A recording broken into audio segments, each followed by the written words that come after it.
Welcome, Sens Talk. Here comes Smith with a pass across to the stars. He bats it in. Tim Stutzler wins it for Ottawa.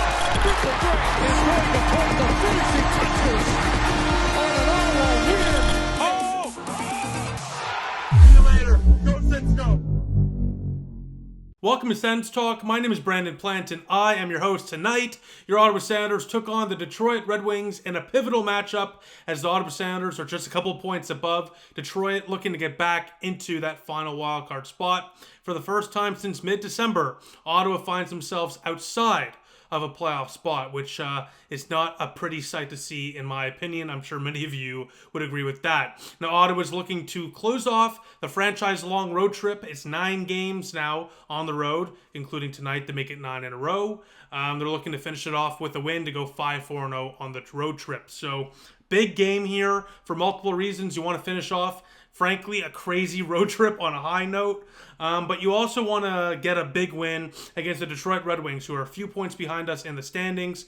And on top of all that, you also want to get back into that playoff spot. So, again, obviously, I can't state it enough. A massive game for your Ottawa Senators. But Ottawa will be playing by not only a man down, by multiple men down. There are multiple key injuries going into this game for Ottawa, and I'm going to update you now on it because, again, I haven't made a video in the last few days. You're probably wondering, Brandon, why the hell are you wearing this sick, I know it's pretty awesome, Quebec Nordiques hat, by the way.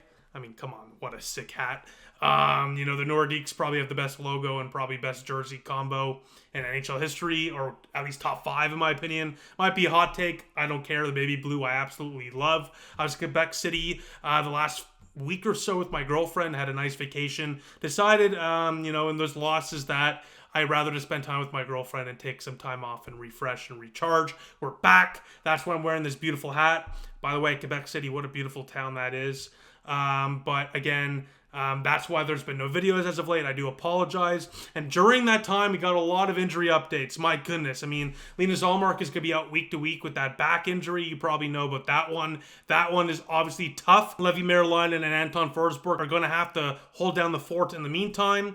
While there are other major injuries, Travis Hamonic is going to be out for the next 2 to 4 weeks. And on top of that, Jacob Bernard-Docker just yesterday in practice collided into the boards and now has a high ankle sprain. According to Travis Green today on TSN 1200, he'll be out at least 5 to 7 weeks. Nearly 2 months or so, JBD will be out of the lineup. Just to give you some context, this is the same injury that Batherson dealt with when Aaron Dell tripped him up behind the net just a few years ago. So a really tough injury to recover from. And my best wishes are to JBD and, of course, Travis Hamonic as well, who's dealing with an injury. Well, Michael Amadio and David Perron, in some positive news, are skating, and they hopefully should be back soon.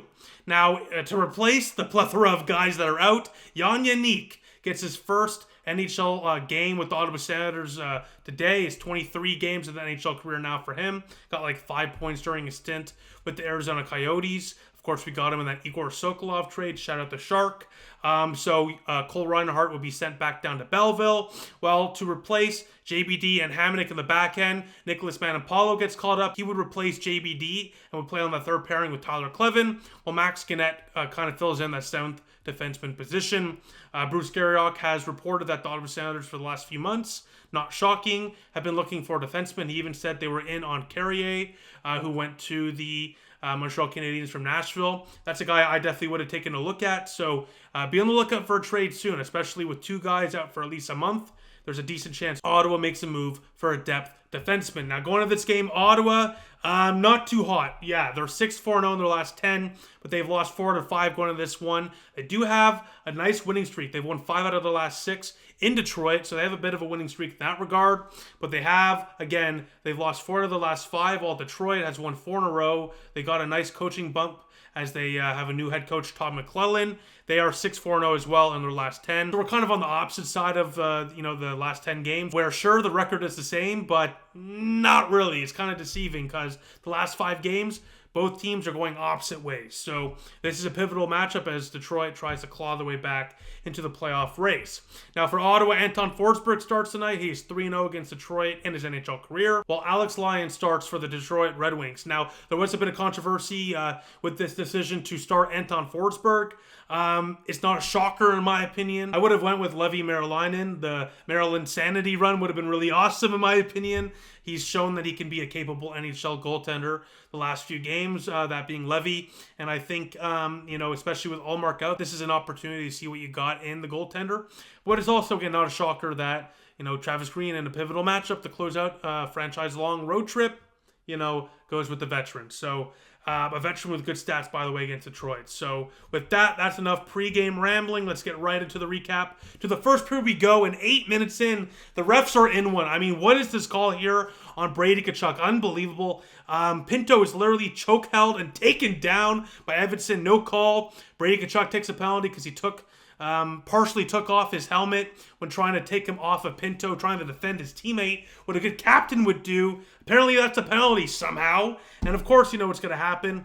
The Detroit Red Wings capitalize on the power play, and it's 1-0 Detroit. My goodness. I mean, say whatever you want about the penalty. Should not be a penalty. You have to kill the penalty, though. Ottawa doesn't. And this goal here, look at your screen right now, perfect example of the diamond formation being exposed and clearly being an issue.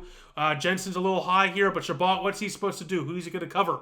And of course, the Red Wings take advantage. Nice tap out front as he puts home the tip. That being Dylan Larkin. Make it 1-0 Detroit. Moments later, it would be a second penalty for Brady Tkachuk in the offensive zone. This time, a very fair call. Definitely a penalty on Brady Tkachuk. Luckily, though, Ottawa gets a massive kill to get out of the first period, only down by 1 to Detroit. But again, 2 offensive zone penalties by the captain, Brady Tkachuk. You know he's going to make up for that. Let's just leave it at that. We'll save that later on in this video. So let's get to the second period of play. And an interesting development happens. Apparently, Leon gets hurt.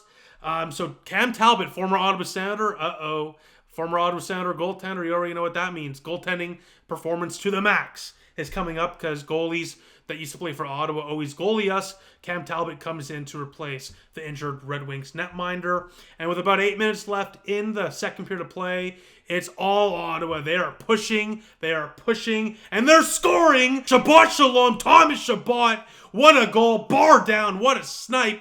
Ottawa with their first goal in over 145 minutes. How crazy is that? As Ottawa ties it at 1. And unfortunately, this just came seconds after Ottawa's power play expired.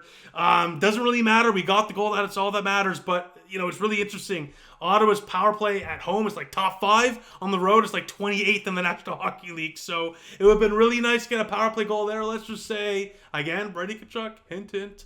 A little bit of foreshadowing might have helped out with that stat. But again, a great goal here for Tom Chabot. Bar down snipe by Mr. Shabbat Shalom. And again, a great second period push by Ottawa. A great response.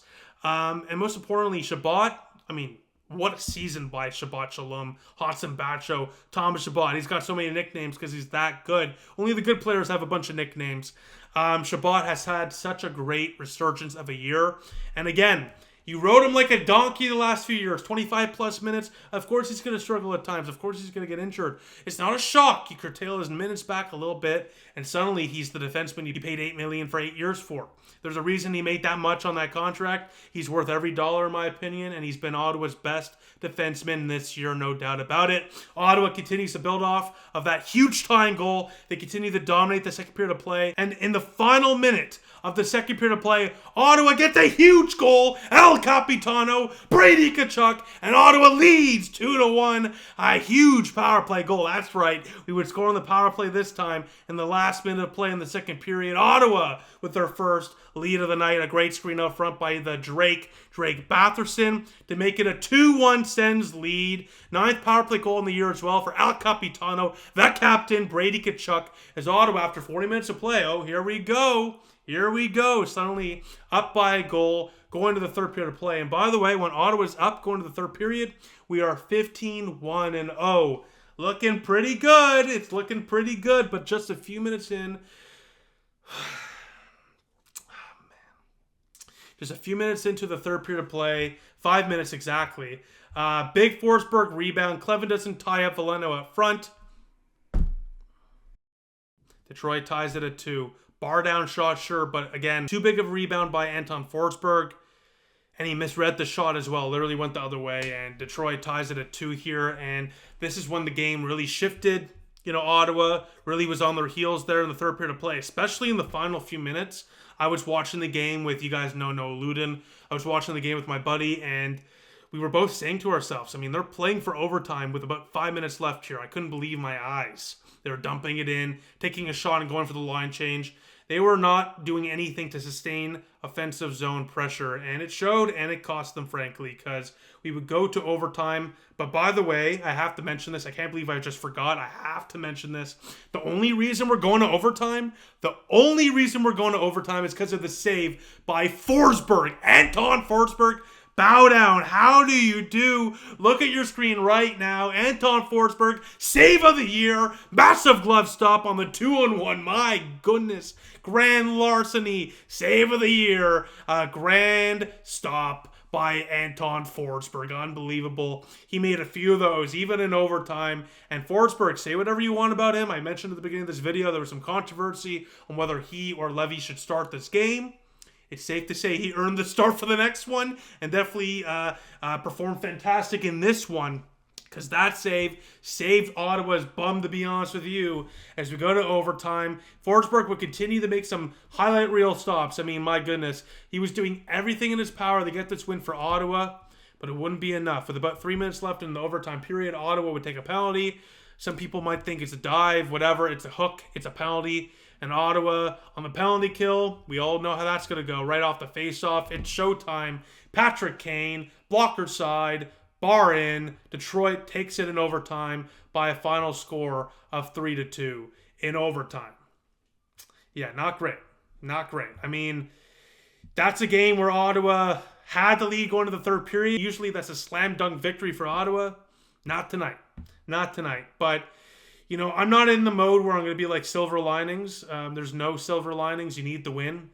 Ottawa, look, with the overtime, with that point for like 30 seconds, was in a playoff spot. Not bad. We're now out of a playoff spot because Columbus and Pittsburgh went to the shootout. Columbus is now in that final wildcard spot. What a story they've been, by the way. Volchenkov, Marchenko. They have some incredible players there that are kind of bursting onto the scene.